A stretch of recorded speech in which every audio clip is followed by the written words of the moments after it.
Hey everyone, welcome back to Infinite Podcast. I'm your host, ready to dive into some thought-provoking topics. And as usual, I've got my buddy Simon here with me. So Simon, about this whole situation with declining birth rates, take Japan and Italy. They're really feeling it. To me, it seems like a cocktail of high living costs and work-life balance just smashing the idea of big families. Even access to birth control's changing the game, don't you think? Absolutely, Joe. And let's not gloss over how folks run away from diapers like they're a ticking time bomb. But look at history, right? It's not the first baby drop-off rodeo. Yet, are the bigwigs doing enough? Here's a thought. Maybe instead of tossing freebies at people to have babies, make a world where young folks aren't scared stiff of going broke or turning into sleep-deprived zombies. That might be start. I hear you, Simon, but here's a curveball. Not everyone's avoiding baby duty like it's the plague. Maybe it's because being a parent is still priced like a luxury car when what we need is to see it as getting a good old family sedan. Governments might reckon cash incentives are a silver bullet, but how about better health care or even sanity-saving parental leave? If young adults are crunching numbers harder than their day jobs before considering a mini-me, there's your sign things aren't quite right. True, parental leave can be a game changer, but sometimes I think that's just slapping a Band-Aid on a broken leg. It might give a quick fix, but what about when that leave is up? Bam! Reality check with daycare costs hitting like a freight train. And healthcare. Don't even get me started. It should be a given, not a perk, right? We're living in times where having a kid can feel like you're opting into some deluxe package you're not sure you can afford. It's wild. Hey there, just tuning in? We're knee-deep in the great shrinkage. That's the major dip in birth rates hitting places like Japan to Italy. Kids are a luxury item on life's menu these days, what with eye-watering childcare costs and healthcare hoopla. Governments are trying to woo future parents with perks and handouts, but we're saying maybe it's time for a 360. Think more solid support, like proper parental leave, and getting real about what makes young people hit pause on parenthood. Stay with us. But you know, Joe, handouts are cute and all, but they miss the heart of the issue. We've got to ask the younger generation what's up. Hey kids, why so shy with the storks? Is it because every time they open their wallets, moths fly out? Or because having a night out without scheduling a babysitter 3 weeks in advance sounds like sweet freedom? Flip the script on incentives. Don't just treat folks like baby-making machines. Offer some real breathing room here. You've nailed it, Simon. Offering cash for babies? It's like sticking a Band-Aid on a busted pipe. But let's not lay all the blame at the feet of thin wallets and zero free time. Some folks aren't down with having kids because they're looking at the big picture and seeing it's as messy as a toddler's lunchtime. Today's potential parents are asking some serious questions about bringing up kids in this wild world, and no amount of baby bonuses can answer those worries. Now, let's shift gears. Are societies ever truly ready for big shifts like declining birth rates, or do we always end up playing catch-up? What do you think, Simon? Ready? Societies see a trending hashtag and freak out. Are we ready for fewer babies? Most can't even decide what to have for dinner without a meltdown. We're pros at the panic dance when change hits us smack in the face. So, society's playing catch-up is like that one person who's always 20 minutes late to the party. It's almost endearing. But hey, maybe this baby bust isn't doomsday. It could be nature's way of saying, yo, Earth's getting crowded. Ever think about that? Oh, definitely. Overcrowding is a legitimate concern, right? This dip in the baby-making stats might feel like uncharted waters for us, but nature's been balancing checkbooks longer than any of us have been around. Maybe dropping birth rates are the world's way of autocorrecting. We've got limited space and resources, so this could be Mother Nature stepping in with her own kind of family planning. Let's chew on that. Is it a crisis or a natural recalibration? What say you, Simon? Mother Nature, the ultimate accountant, right? Counting heads and maybe deciding we hit the quota. I wouldn't call it a crisis just yet. It's like when your phone clears out old files, kind of jarring, but it frees up space. This shrinkage could be us backing off the gas pedal, giving Earth a minute to cool its engines. A natural recalibration? Could be. But humans, oh, we love drama. Call it crisis and suddenly everyone's perked up, pretending they've got the world-saving plan. Classic us. Spot on, Simon. Sometimes less is more. Good for Earth, maybe? Less is more. Sure, for your closet space or spicy food tolerance. For Earth, less people could mean a break. But what happens to nations with too many oldies and not enough young'uns running around? Who's going to help Nana when we're all sipping prune juice at bingo night together? There's got to be balance, or one day we'll swap nurseries for more retirement homes. We can't just slam the brakes and throw the baby out with the bathwater, or in this case, not throw any babies at all. Bingo night demographics. But consider this, Simon, the old more hands-on deck reasoning. It's starting to wobble. Sure, we need youngsters, but what about quality over quantity? Maybe we should be looking at how we can innovate our way out of this too many retirees jam, instead of pumping up birth numbers like it's a race. Advancements in robotics, AI caregiving, they could take the edge off. And hey, a smaller, smarter workforce might just lead to better living standards for everyone, Nana included. What do you think? Innovate our way out, huh? But what if we botch it and Skynet ends up running the retirement homes? Kidding. But seriously, robots tucking us in at night is a bit chilly for my taste. Yes, AI's great when you're talking manufacturing or playing chess, but elder care needs that human touch. Think about it. Nana's going to share her life stories with a toaster on wheels. Plus, a nifty robot can't feel the joy of a job well done. Human connection matters, man, even if the planet's getting cozy with less strollers rolling around. You've got a point about the human touch, Simon. There's no replacing the warmth of a real chat or the comfort in a knowing smile, especially for Nana and her pals. Hearing life stories, sharing a cuppa, these moments matter. It's true tech has its limits. It can't sit down and really connect with us. Yet, anyway. So while we navigate this path with fewer kids on the block, let's not forget, what makes us human is irreplaceable, robots or no robots. Now, speaking of humanity, what about those personal passions people ditch because they think success only comes in one flavor? Hold up, Joe. Imagine we get this AI elder care down pat. Could be a game changer. Say it takes the load off human caregivers, lets them focus on, I don't know, playing chess with the Silver Squad instead of the back-breaking stuff. And about personal passions getting tossed aside. Sorry, gotta loop back here. It's not just success in one flavor. Remember, having fewer kiddos might give people more room to chase those dreams. Could end up with a society pumping out happiness and passion-fueled success instead of following the old-school, nose-to-the-grindstone rulebook. You might be onto something, man. If AI can shoulder some of that heavy lifting, caregivers could actually have the time to connect on a human level, enriching lives instead of just maintaining them. As for chasing dreams over traditional success, absolutely. People carving their own path based on what drives them. That's evolution, baby. You're happier, you do better work. It's like compound interest for society. Sure, evolving and chasing dreams sounds peachy, Joe. But what about when everyone's dreaming and nobody's left to do the dirty work? Let's say we all become poets and painters because birth rates nosedive and we've got more me time. Sounds nice, but who's going to fix the leaky faucets or keep the power grid running? We shouldn't just dream our days away. Someone's got to keep the wheels turning. Maybe the great shrinkage means rethinking work itself, making every job worth dreaming about, not just the ones with glitter. Point taken, we can't all dip our brushes in the same paint. It's about balance, valuing every type of work out there.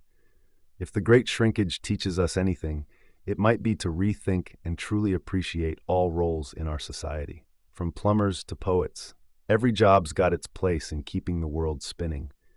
Now let's ponder, how do we reframe the way we look at work in this shifting landscape? You just sparked a thought, Joe. Valuing all roles, right? Now let's zoom out. Think about this. If we've got all these aging giants, more silver foxes than cubs, there's going to be a Titanic-sized shift in who does what. Plus, maintaining the quality of life for an aging population has tossed society some real curveballs before. Reminds me of ancient Rome. They had a similar scenario with their vets. They gave them land, kind of an early pension plan, and it actually changed the whole social fabric. Fast forward to now, and we're looking at redesigned healthcare, rejigged workforces, and social security systems doing backflips. It's like history is schooling us on the remix of old age. How do you reckon we'll handle that? Absolutely, Simon. Rome's land for vets move shifted societal structures. So what's our modern version? We've got to innovate across the board. Look at Japan. They're leaning into technology and policy change to tackle their senior boom. Aging societies mean rethinking healthcare, integrating tech for efficiency, maybe reinventing retirement so it's not about age, but about ability. And a shot of flexibility in jobs wouldn't hurt, keeping experienced minds engaged, regardless of their birth year. It's time societies blend old-school respect with new-age solutions. What do you think we're getting right or wrong today? Well, you're painting Japan in rosy colors there, but let's not get dazzled by the tech. We've got to keep our feet on the ground. Sometimes it feels like we're strapping a jetpack to Grandpa and hoping for the best. Combine old-school respect with new-age solutions? Sure, that's the dream. But historically, changing mindsets is like turning the Titanic, slow and sometimes disastrous. Look around. Countries are tripping over themselves, trying to fix systems that are creaking under pressure. Ever think maybe we're missing something simple? I mean, engaging experienced minds isn't just about keeping them working. It's finding value in their wisdom outside the 9-to-5 grind, too. Maybe we're too obsessed with fixes and not focused enough on foundations. I see your point on Japan. It's one thing to have the glitzy tools, but you need a solid plan. And sure, history's shown us changing mindsets is tough work. Countries might be tripping up over handling aging populations, but what if they're looking in the wrong places for solutions? Sometimes tech isn't the fix-all. Maybe it starts with shifting societal values, appreciating our elders not just as workers, but as reservoirs of wisdom. What about mentorship roles or elder councils that contribute to policymaking? Rather than reinventing the wheel, let's use the accumulated wisdom we already have to steer the ship. What's needed, I think, is less about new fixes and more about bolstering the foundations you're talking about. Elder councils in charge. Now that's a fresh coat of paint. Funny you mention that. Takes me back to my grandfather's town, tiny place, but it had this tradition where the oldest folks formed a council. They'd weigh in on local disputes, give advice on community issues, kind of like a living library, their decisions based on decades of watching seasons change. One year they decided against selling community land for development. They wanted to preserve it for future generations. Everyone respected that decision. It wasn't about money or progress, it was about values, continuity. Over time, that land became a park where old and young mingle. That little council, they showed me that age can bring insights that safeguard a community's heart and soul. Now that's wisdom worth its weight in gold, Joe. Yeah, sometimes the old ways light the road ahead, Simon. Exactly, Joe. Old torches leading the new paths. Absolutely. Those old torches could pave the way for societies grappling with aging populations. By placing worth on the elderly's experience, we address multiple challenges at once, bridging generational gaps, preserving knowledge, and ensuring seniors are active, valued community members. It's about building a society that ages like fine wine, getting richer with each passing year. Older generations aren't just passengers, they're navigators too. Navigators with treasure maps, guiding us through the years, Joe. Bingo! Their wisdom is the real treasure, Simon. No doubt, Joe. Wisdom is gold that never tarnishes. You've got that right, but here's the clincher. We can't get blinded by nostalgia. Keeping a society running is no fairy tale. It's more brass tacks than gold dust. We absolutely should respect and integrate the wisdom of our elders. No argument there. But that's just one piece of the puzzle. What about young folks coming up? If all our eyes are on maintaining the past, we risk not laying down tracks for the future. Wisdom's precious, sure, but we've also got to be bold, make space for new ideas, fresh blood. That blend, that's where the real gold is. How do we make sure we're balancing the scales here? Forge ahead, respect the old, but make way for new. That's exactly it. We need to harness that accumulated knowledge from our elders, applying their wisdom to modern challenges while pushing forward with innovation. The key is in creating a society where there's room at the table for everyone, young and old, one that values experience without stifling progress. The real test is crafting systems that cater not just to the aged, but allow them to actively contribute to shaping a future that they won't necessarily be a part of. That's leadership. That's visionary. It requires tough calls, innovative thinking, and genuine intergenerational collaboration. What are your thoughts on making this work, Simon? You know, this chat reminds me of my Nan's garden, a wild splice of her touch and untamed nature. She cultivated it for decades, right? Each plant had a story, a connection to family milestones. As kids, we'd help, or more like mess around, but I swear that's where the magic happened. With our clumsy kid hands planting seeds, we mixed the old with the new. And Nan, she was the guide, letting our creativity loose, but making sure we learned the ropes. Fast forward, and now she can't tend to it like before. So what's the play?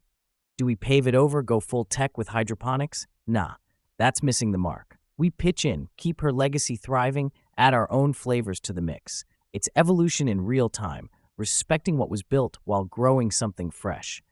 Exactly like these aging giants. We gotta blend their time-tested insights with youthful zest. No joke, Joe. Just like that chaotic yet harmonious garden, society blooms best with all hands in the dirt, season to season. Spot on, Simon. There you have it. The wisdom of the elders blending with new energy creates something lasting, something that evolves yet respects its roots. It's finding that balance in society as our aging giants share their stories and knowledge. And with each generation pitching in, we're growing a future that's rich with history and bursting with fresh potential. Let's ask ourselves, what new seeds are we planting today for tomorrow's garden? What challenges do geriatric societies face next? It seems like planting new seeds goes hand in hand with the number of gardeners we've got, doesn't it? Talking about generations, though, have you seen those late-night comedy skits joking about our shrinking populations? They crack me up every time. Oh yeah, those skits are hilarious. Comedians have a knack for turning serious issues into epic punchlines. Remember the one where parents run a draft to recruit kids for household chores because they don't have enough due to low birth rates? Priceless. But beneath the laughter, there's a real conversation starter there. Makes you wonder if comedy isn't just the sugar helping the medicine go down, getting us talking about the tough stuff without the doom and gloom. Sugar with medicine, sure, but sometimes don't you feel these skits miss the gravity of it all?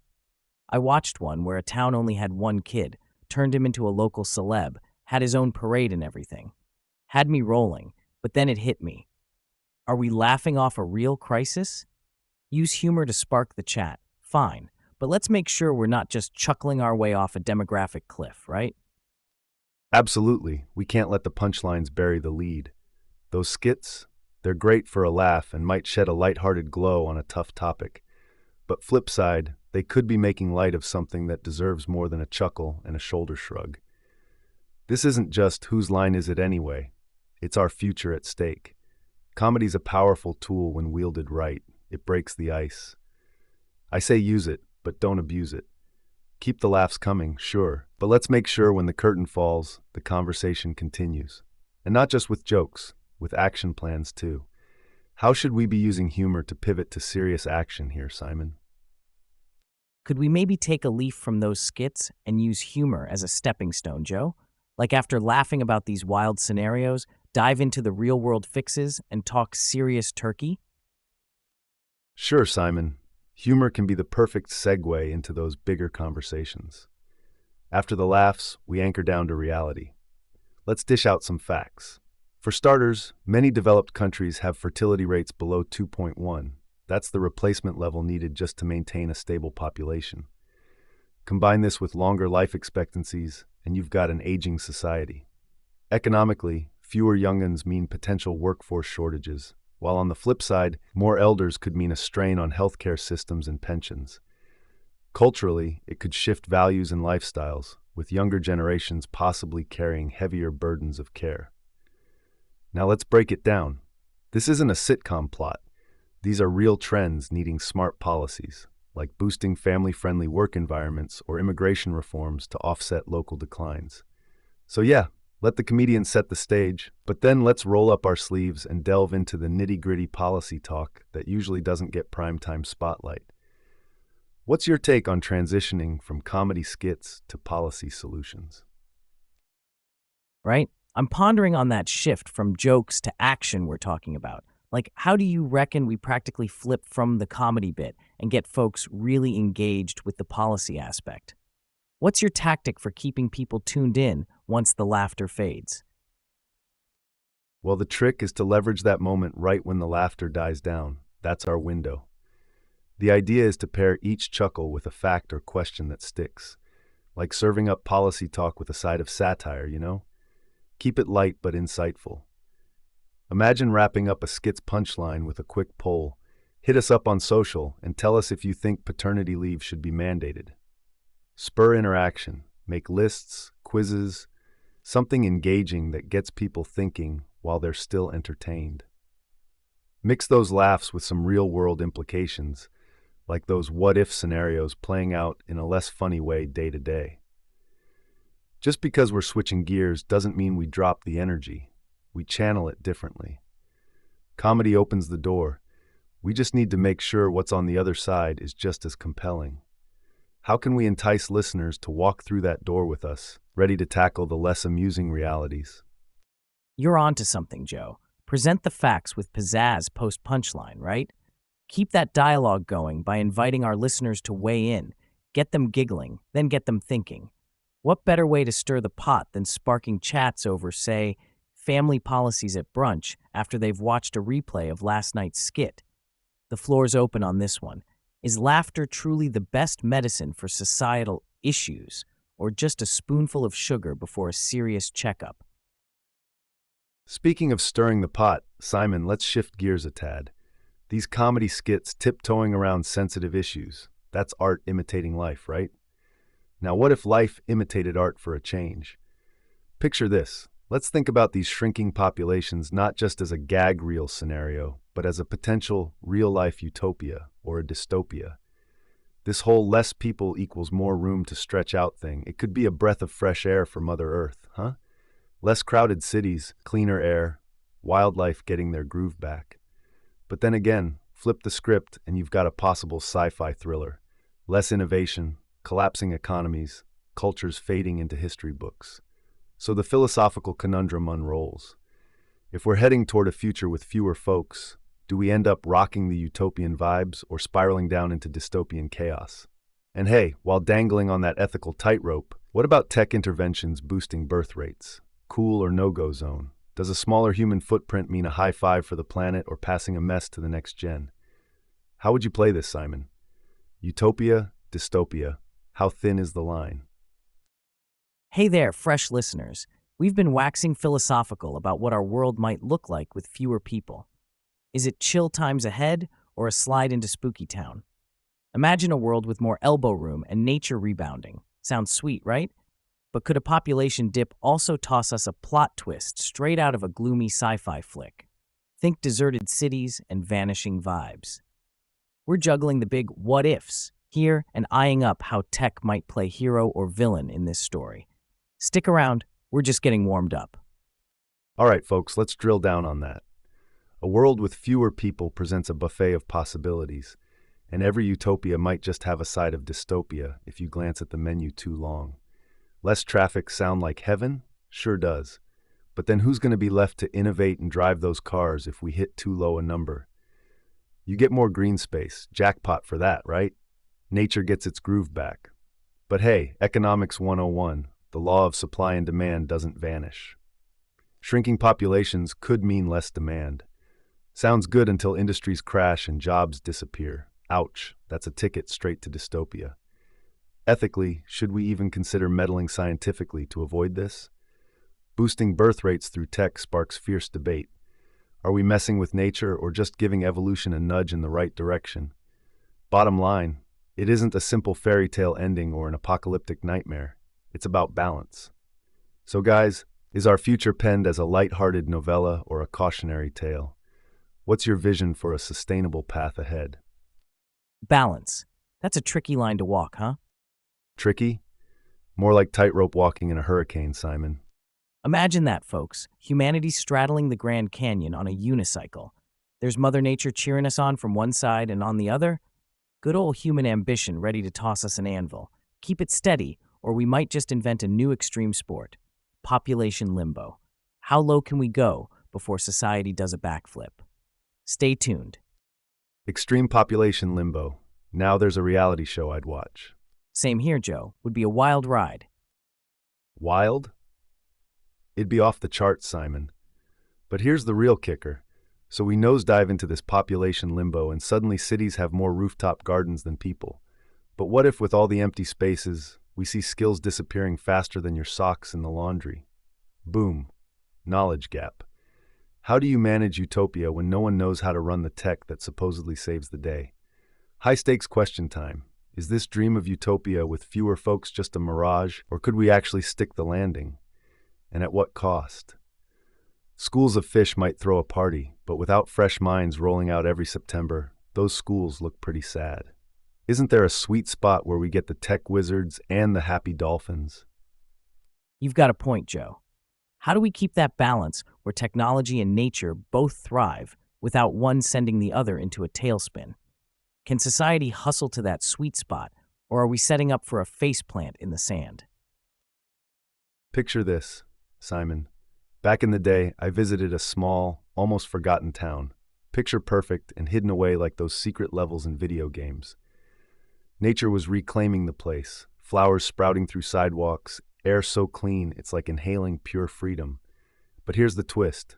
Despite its Eden-esque vibe, the town square felt like a ghost town.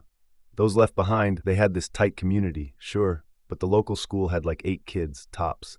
They were struggling to keep things humming. The library, the clinic, the diner where everyone knew everyone.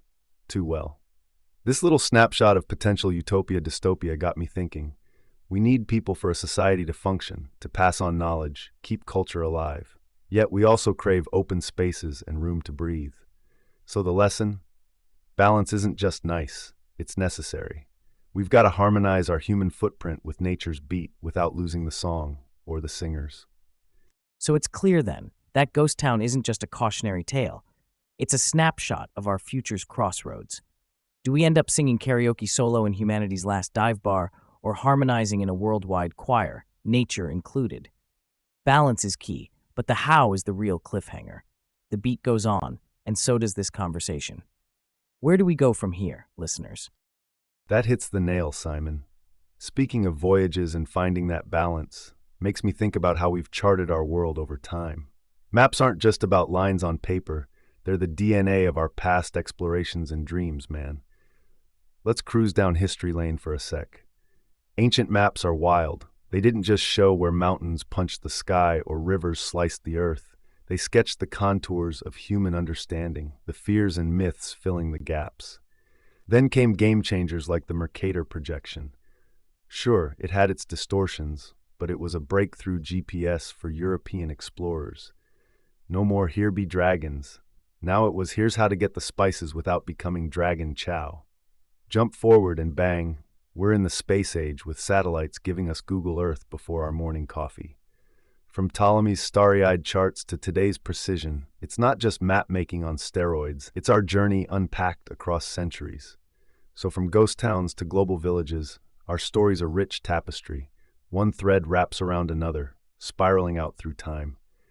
How about that leap from celestial speculation to pinpoint precision? Satellite systems turned those ethereal dots that guided ancient mariners into the digital tracks we follow today. What an odyssey, right, listeners? What's your take on this grand cartographic evolution? For sure, from here be dragons to high-def satellite snaps, wild ride, right? But this Mercator guy, did he know his map would stretch the poles like a funhouse mirror and get sailors all around the globe without getting lost at sea? Oh, Simon, Mercator was savvy, no doubt. Navigators needed a reliable guide to sail the high seas, and our guy Gerard delivered big time. But did he picture the full impact? Doubt it. His map projection turned into an open sesame of sorts for globetrotters. But that stretching effect you mentioned, that's where things got twisted. Africa and Greenland sizing up like heavyweight champs next to Brazil or India. That's no small oversight. It bent our perception of the planet. It's like Mercator's giving us the route for history's most epic road trip, but didn't warn us about the funhouse mirrors at each stop. His map fueled exploration, sure, but it also greased the wheels for a few centuries of colonial shenanigans. Knowing north from south is one thing. Sparking a colonization craze is another league altogether, don't you think? Maps chart more than land. They chart power, ambition. Makes you wonder how much of history was compass-guided and how much skewed by the maps themselves. What started as guidance at sea became the blueprint of empires. Quite a legacy from a flat piece of paper. We've since corrected course with satellite tech, but those ripples in our worldview, they've etched deep, man. So yeah, let's chuckle over stretched poles on old-school maps. But remember, those distortions sent ripples through centuries. Heck of a cartographic butterfly effect, huh? What's the next turn on this map mystery tour, you reckon? Mercator had a bit of a size matters issue, eh? Oh, spot on, Simon.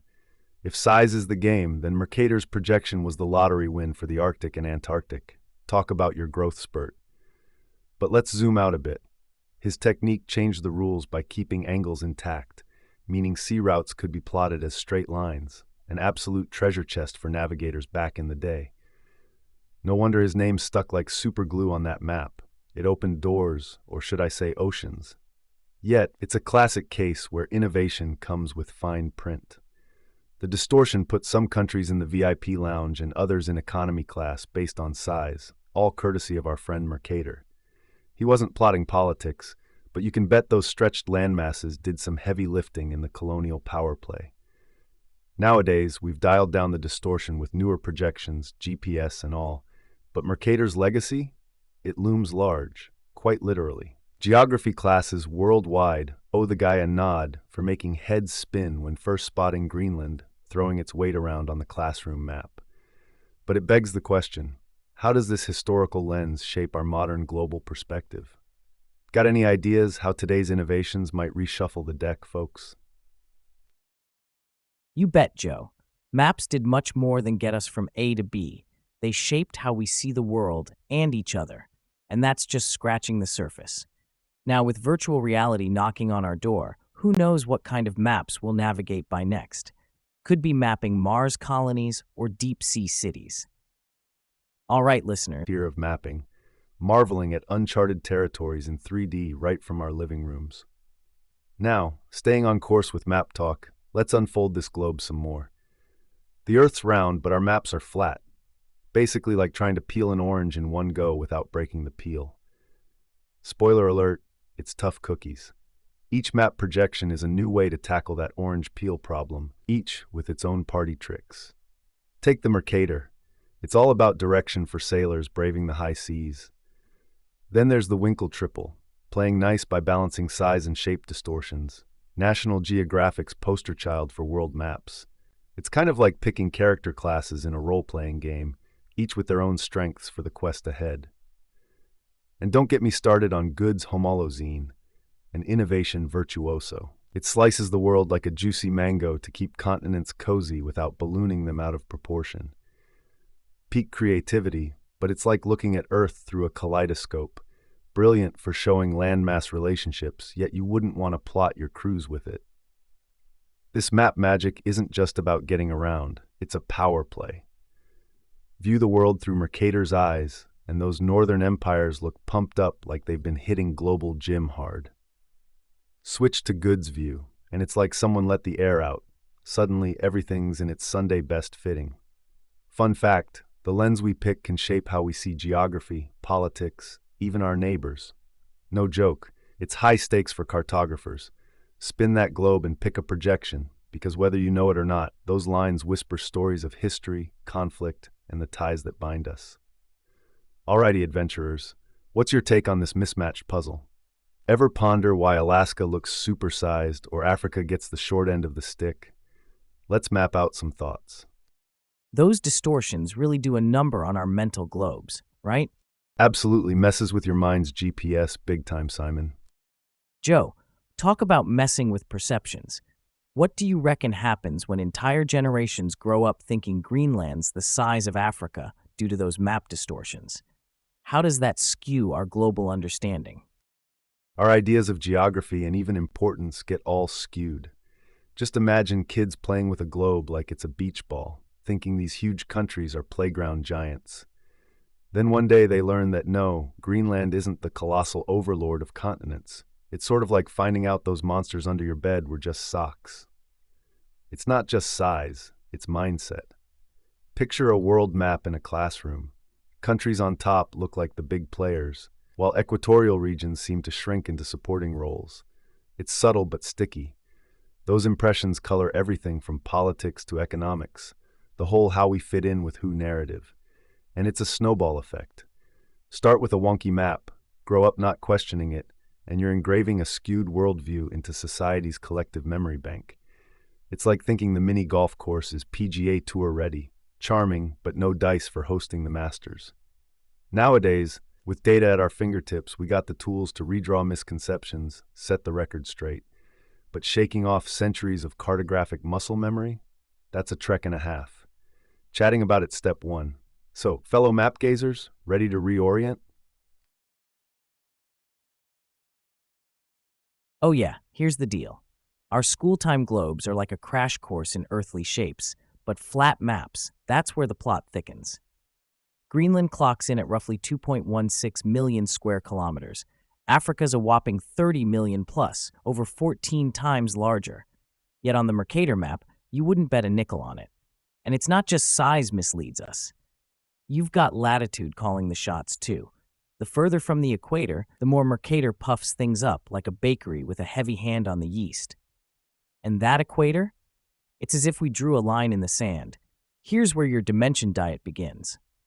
By treating all latitudes equally, Mercator's projecting this polar bias right onto our retinas. When we peek into the goods or Winkle triple, the tides shift. Suddenly, Africa takes up the space it deserves, and Europe looks less like the burly bouncer of continents. Rankings reshuffled. Bingo. So why should anyone give two hoots about this?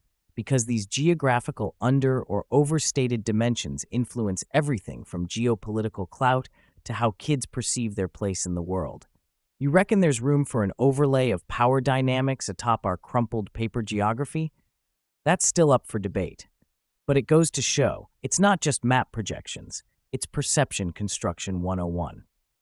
When cartographers wield their pens, they're not just tracing shorelines, they're sketching out worldviews, one classroom wall map at a time. So let's keep picking apart these misconceptions, one oversized Greenland at a time.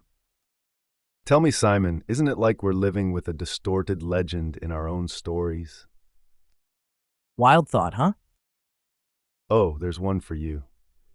I remember as a kid, my buddy had this old beach ball painted just like a globe, a thrift store trophy, he'd say. To us, that thing was our world, literally. We spent hours kicking it around the yard, and every once in a while, we'd stop to examine the countries under our dusty fingerprints. Now picture two 10-year-olds arguing about why tiny Iceland looks bigger than Madagascar. Crazy, right? That battered ball was our Mercatorid planet, inflated and out of whack. But in our minds, that's how the world was mapped.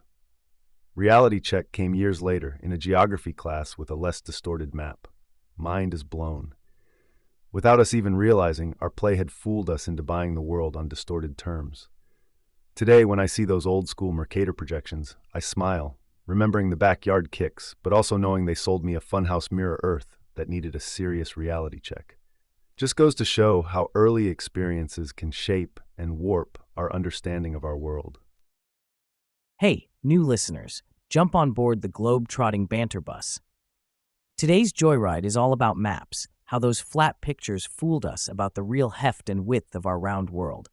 Picture trying to wrap an orange peel around a tennis ball. That's the headache mapmaker's face. We chatted about how old buddy Mercator blew up the polar regions like balloons at a birthday party. It helped sailors way back when, but shrunk the equator's VIPs. Sorry, Africa and South America, you're bigger than you look. Winkle triple? That's our Goldilocks. Not too big, not too small, just right for keeping things looking normalish on your classroom wall. And if maps were food, goods would be your bento box, tidy sections making sense of this mixed salad planet without the funhouse effect.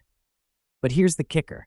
These stretched and squished maps, they did a number on how we see each other and ourselves on this spinning ball we call home. Just when you think Greenland could take down Africa in an arm wrestle, geography class drops a truth bomb. So there you have it, a treasure map pointing straight at how cartographers played mix and match with our continents. Stick around as we keep peeling the global onion, no tears included, just the good stuff, demystified, delivered right to your earbuds. Nailed it, Simon. This map wrangling is more than just academic. It's about unlocking a real sense of place in a world that's been tailor-fit to flat pages. Each projection tells a story, colors perceptions, and sometimes spills over into how nations interact. It makes you wonder, doesn't it? How does our grasp of geography shape the choices we make, from the classroom all the way to the corridors of power? Maps may be the stage where our understanding of the global theater plays out, but who's really directing the show? All right, Globetrotters, as we chart this cartographic course, what other map mysteries are you curious to uncover? Keep those compasses handy. This exploration's just getting started. Joe, I tell you, it's not just modern maps that really grind my gears. These mapping hiccups have been tripping us up for centuries. Like, imagine we're slinging ink back in the medieval days, charged with crafting an atlas. Oh boy, the misadventures await. There's me, trying to keep grumpy King Geoffrey happy. Yes, Your Highness, Atlantis is definitely next to Neverland, as requested. And there's poor Joe wrestling with the compass like it's a wild beast, because Lord knows if north is actually up. Whoops, you added an island? Well, guess what? Sailor explorers will be chasing that wisp of land for the next 300 years. No pressure, right? Let's dive into some of those rib-tickling tales from our cartographer ancestor blooper reel. Got any good yarns to spin, Joe? Oh, Simon, I've got a winner for you. Picture this. It's the Middle Ages, and I'm there in my candlelit workshop, quill in hand, eyes squinted. Enter Baron von Way-Out-of-Line, demanding I map the edges of the earth, waters where sea monsters famously throw ships like frisbees. I draw up this monster-filled ocean, maybe sneak in a couple of fantastic islands to keep things spicy. Next thing you know, it's the talk of the town. We've got explorers pitching voyages to find these mythical lands that were basically born from a royal whim and my overactive imagination. Here's the belly laugh, though. Centuries later, some salty sea captain's still cursing my name because he's convinced he just hasn't sailed far enough to find Joe's bogus archipelago. Darkest hours for map accuracy? You bet. But you gotta admit, it's kind of hilarious we hooked generations on a scavenger hunt for places dreamt up over a pint of mead. And let's not forget, some errors turned out real. It was us against the unknown, and sometimes we bagged ourselves an accidental new world. Welcome to all our map enthusiasts just tuning in. You've stumbled upon a treasure trove of tall tales with me, Simon, and the marvelous Joe. We're unraveling the yarns of medieval map-making mishaps. Think less Google Maps, more ye-olde fantasy cartography. Today's journey, when cartographers of yore mixed a pinch of knowledge with a heaping cup of myth. Picture this. Maps dotted with lands that never were, oceans teeming with beasties that loved flipping ships like pancakes. All because some noble needed his sea monsters and fantasy isles. We've had a good chuckle over explorers who sailed into the sunset seeking Joe's made-up islands, thanks to royal demands for drama on their maps. Who knew a quill and imagination could launch 1,000 ships in search of phantoms? So grab your astrolabes and join us as we chart these comically erroneous waters where X marks the spot. But maybe not the right one. Maps as fairy tales, who knew, right? Indeed, Joe, navigators chasing dragons instead of directions. I hear you, Simon, but let's flip the map for a second. Those wild guesses? They were breadcrumbs to discovery. In a world without satellites or sonar, drawing a dragon where there might be land, it was like sticking a maybe label on the unknown.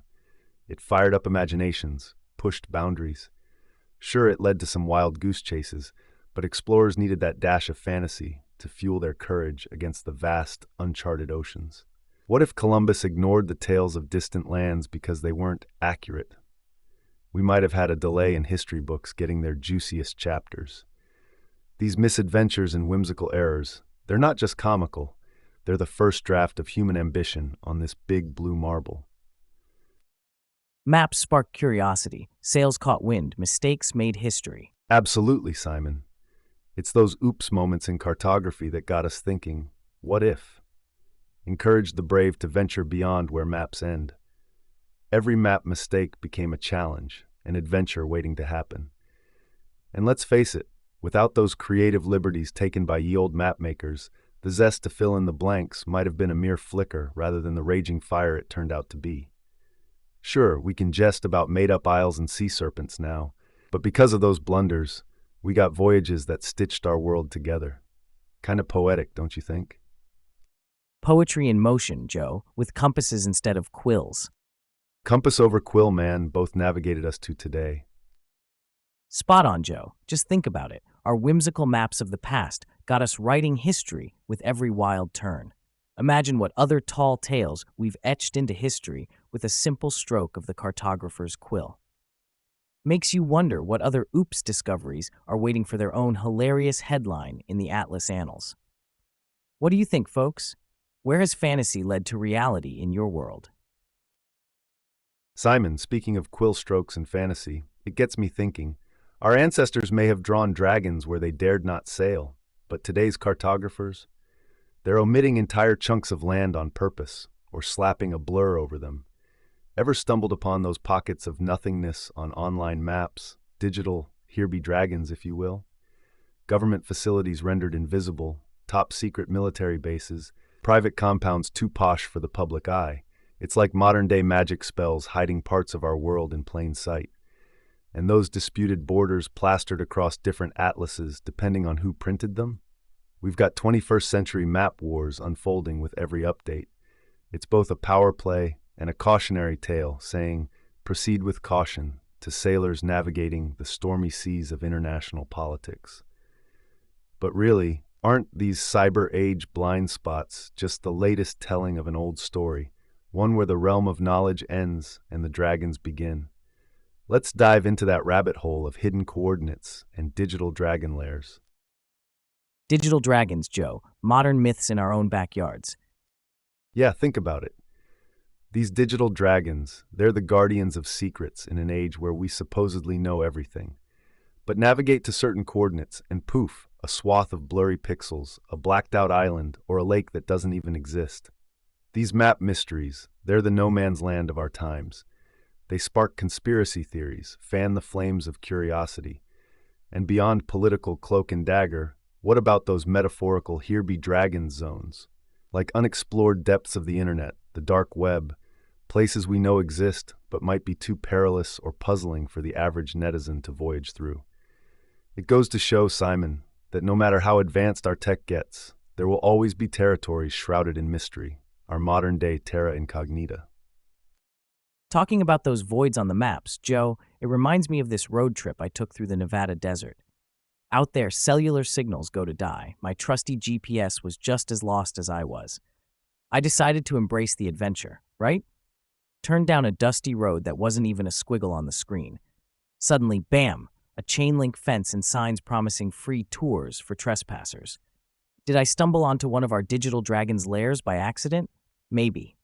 But I sure didn't hang around long enough to find out. Makes you wonder what other spots we casually cruise by without knowing their modern-day mysteries hidden in plain sight. Huh? Simon, you hit the nail. These voids on the map, they're not just blank spaces. They're screaming volumes if you listen. Stumbling onto a digital dragon's lair isn't just a fluke. It means there are still edges on our maps, shadows in our world of oversharing and overexposure. And what about the satellite images where every other house is crystal clear except that one building under a perpetual cloud? Coincidence? I think not. Those hidden dots and fenced-off zones are breadcrumbs for the curious and warnings for the wise. I mean, sure, we could live with taking every map at face value, but where's the fun or truth in that? These modern mysteries, they might not be medieval dragons, but they're potent reminders that some things still fall beyond the grid. We just have to peer a bit closer, question the whys of their absence. Maybe it's national security, maybe it's something else. Either way, It's guaranteed someone doesn't want us tracking mud through their secret garden. Oh, come on, Joe. National security as the blanket excuse for every pixelated patch. I'm not buying that all of these map gaps are hiding Bigfoot's summer home or UFO parking spots. Sometimes a cloud is just a cloud, my friend, even above Mr. Shady McShadeface's hideout. But let's entertain the thought. Those satellite smudges and digital dragons do fuel our intrigue. Without them, conspiracy theorists would be out of a job. Truth be told, in an era where we're tracked by our fridges, a little mystery keeps the charm alive in this scripted world. Yet those voids could very well be decoys, luring us away from the real secrets plastered in plain view. You give me an inch of blurred lines, I'll give you a mile of Fumbormbert. Maybe that's just Dave's top secret carrot garden. That's the beauty of it. We get to weave our own narratives around these modern-day mosaics of myth. All right, what say you, listeners? Are those map gaps just playful pranks, or Pandora's boxes best left unopened? Simon, you might be onto something. Sure, not every hazy hue on the map is a grand conspiracy, and Bigfoot's vacation spots, well, maybe those are just tales for campfires and cliques. But that's the rub, isn't it? Those smudges beckon us. They're invitations to question, to wonder. Are we looking at secrets, or is the truth more mundane, just Dave keeping his carrots clandestine? So let's toss this to our audience. What do you think these elusive pixels are hiding? Care to join us in peeling back the digital curtain? Or would you rather leave the dragons where they lie, shrouded in the fog of the unknown? The conversation doesn't end here. It's just taking flight. You know, Joe, all this talk about secrets and what's hidden or revealed on maps, it's like peering through a time machine, right? Speaking of which, retrofuturism. Ever think about how the past saw today? All shiny chrome and flying cars? It's something straight out of an old-school sci-fi comic. We thought we'd be vacationing on Mars by now, if you asked our grandparents. Crushing disappointment. I can't even get decent cell reception in my basement, let alone zip around the galaxy. This retrofuturism aesthetic, that's the golden ticket to nostalgia. Movies with hoverboards, robots with heart, neon-drenched cities, they set the stage for a future that felt thrilling, yet familiar. Those silver-screen daydreams sculpted a whole cultural vibe, making us yearn for tomorrow, yesterday. Funny enough, some of those way-out-there predictions? Nailed it. Talk about visionaries, huh? What are your favorite blasts from the past's future? Listeners. I hear you, Simon, but hold on a sec. Chrome and hoverboards aside, not everyone's cup of tea is this retro-futurist vibe. Some might argue that it's a glossy, overly optimistic lens that just doesn't compute with the complexities of today's world. More style than substance, perhaps. I mean, for every tech prediction they got right, there are a dozen they missed by a cosmic mile. Where are those meals in pill form that we were promised? The biggest question, is all this nostalgia trapping us in a cycle of rehashing ideas rather than innovating anew? It's cool to romanticize the past's take on the future, sure, but let's not forget the value of breaking molds. Isn't it time we envision a future that speaks more to the diverse and unpredictable path we're really on, instead of longing for a shiny utopia that never was? What do you guys think? Are we looking back too fondly at a future that never happened? Absolutely, Joe. Brings to mind this old diner I dropped into on Route 66, decked out like a spaceship with all the retro bells and whistles. Place looked like it had been zapped right out of the 60s, complete with waitresses on roller skates and a jukebox playing Elvis. Now, munching on a burger there felt like time traveling. But you know what? The joint was still rocking a clunky old cash register, not some high-tech gadget. It got me thinking. The past's shiny dreams are cool, but they gloss over the nitty-gritty, and that's just it. We get swept up by sleek designs and dreamy tech of yesteryear's tomorrow so much that it's easy to overlook the essence of progress. Imperfect, messy, real. Sometimes we need to lift our rose-tinted glasses and appreciate the beauty in today's chaos. It's our authentic version of the future, after all. Roller skates and Elvis, huh? Quite the throwback. Oh man, roller skates take me back to a wild Halloween party a few years ago. Picture this. A buddy of mine shows up dressed as a futuristic astronaut from the 1950s, silver jumpsuit, bulbous helmet, and all. He's got those retro vibes down to the last sequin. So the night's going strong, right? Classics are spinning, and there he is, Mr. Retronaut, struggling on actual vintage roller skates. Not those modern inline types. He was like Bambi on ice, flailing around, nearly crashing into the punch bowl. Total disaster in motion. It was hilarious, but also kind of poetic, you know? Here's this guy, embodying this old-school idea of the future, wobbling around on wheels more out of place than a penguin at a beach party. It was a blast from the past that didn't fit quite right, but it totally made the scene. Shows you can wear the past's predictions, but it doesn't always mean we're moving forward gracefully, does it? Future fumbles, proof that progress isn't always a smooth ride. More like a roller derby than a spacewalk, Joe. Yeah, Simon, innovation can be one heck of a bumpy path. You got that right. No glide path to the stars. So, Simon, what about those retrofuturistic visions do you think we're still holding on to today? Oh, Joe, we're clinging to those sleek hover cars and ray guns like a kid with a favorite comic book. Just look at electric cars. Sure, they don't float, but the design is all smooth lines, like something straight out of the Jetsons. And our obsession with AI? We're still waiting for robots that'll make us breakfast while dancing the Charleston. It's that blend of past-future style with today's tech keeps us jazzed about tomorrow. Shall we say, Simon, that our visions of the future are kind of retro-sourced? We're cherry-picking the coolest bits from those old dreams, sleek lines, neat gadgets. Even if we pivot to cutting-edge tech like AI, it's draped in yesterday's allure. Because let's face it, a bit of yester flair makes the cold edges of tomorrow more palatable, even inviting. So while we might not have the Jetsons' robot-made Rosie just yet, our smart homes and virtual assistants strike some similar chords, sprinkling a little nostalgia on top of innovation to keep things exciting. True that, Joe. Yester flair sweetens the tech pill. Absolutely, Simon. This yester flair you mention, it's like a spoonful of sugar with our tech advancements. Even though we're not living in the retro-futuristic utopia with flying cars and robot butlers, we still chase that vision to some extent, right? We see it in the sleek curves of electric autos, echoes of sci-fi rockets in their designs.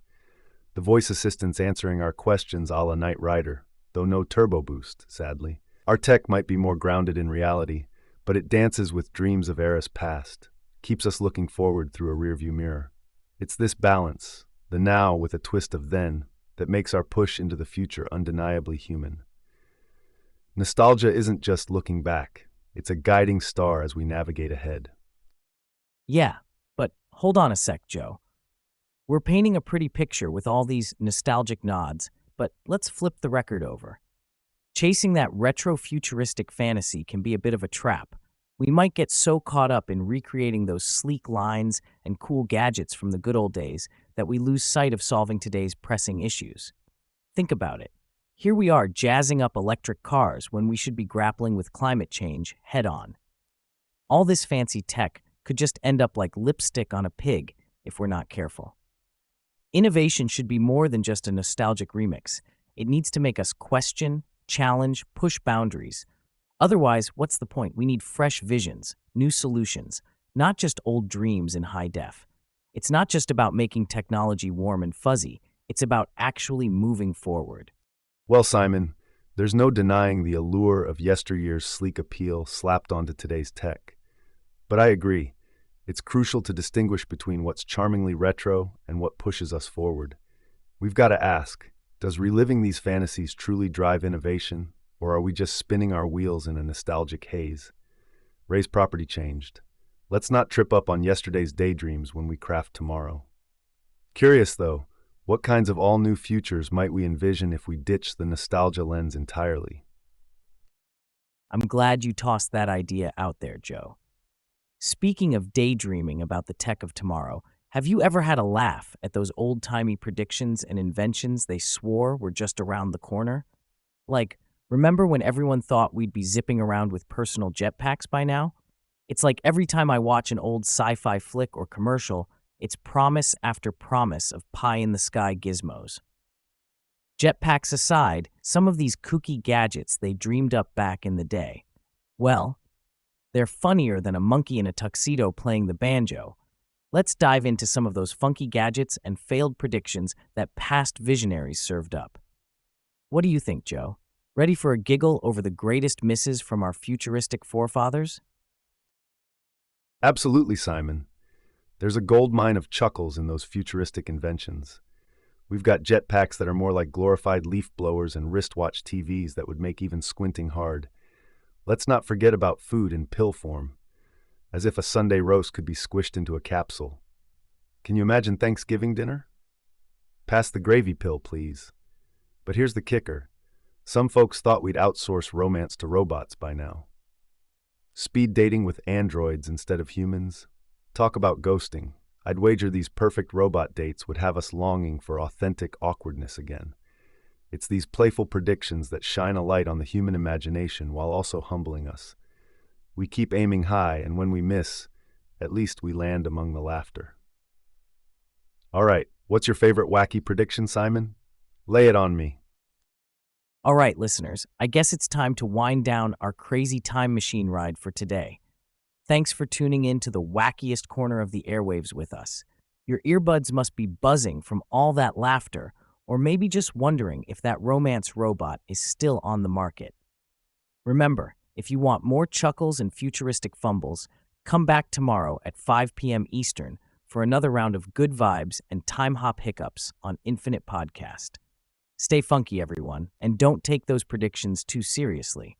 Unless they start making flying couches, then sign me up. Catch you on the flip side.